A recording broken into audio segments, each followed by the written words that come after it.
नीलाचल निवासाय नित्याय परमात्मने बलभद्र सुभद्राभ्यां जगन्नाथाय ते नम।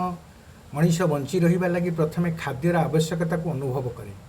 सेथिलागि गृहर खाद्य प्रस्तुत निमंते समग्र वास्तु मध्य आग रोषेईशालार व्यवस्था करा जाई थाए। रोषेई घर गृहर अग्नेय पूर्व किंबा वायुकोण करा जाई पारे। तेबे अग्नेय कोण सर्वोत्तम। रोषेई घर गृह मुख्य द्वार सामने हेबा उचित नुहे। चुली बा गैस चूल्हा को कक्षे अग्नेय कोण रखिब। चूल्हा निकट में जलपत्र किंबा फ्रिज रखिब नहीं। मात्र चूल्हा बा चुली रोषेई घर ऐश्वर्य कोण रखा उचित नुहे। फल मानसिक अशांति और क्लेश सृष्टि हुए। नैऋत्य कोण रोषेई घर कले रोग संघर्ष और अग्निभय हुए। दक्षिण दिगरे रोषेई घर कले दुखदायक हुए, अर्थनाश करे। रोषेई घर रंग हलदिया गोलापी लाल रंग करिबा शुभपद।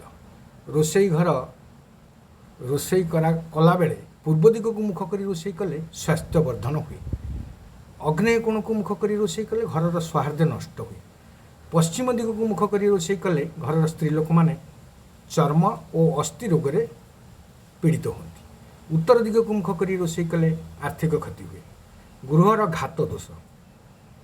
गृह तीन प्रकार घात दोष थाए। पदाघात परीक्षाघात पथाघात।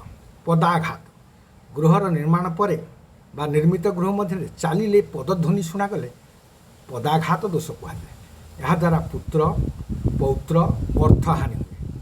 परीक्षाघात गृह निकट थी पोखरी नदी आदि जल उपर गोटे बाड़ी बाड़े बाड़ाइबा शब्द गृह मध्य शुणागले परीक्षाघात कहुए। यह द्वारा वंश और धन क्षय हुए। पथाघात गृह निकट जाउथिबा रास्ता उपरे पाद द्वारा आघात कले जदि आघात शब्द शुणा जाए पथाघात दोष कहुए। यह द्वारा गृह मध्य अशांति वंशहानि हुए। तीन प्रकार दोषयुक्त गृह बास करने योग्य नुहे, तेणु वर्जनीय।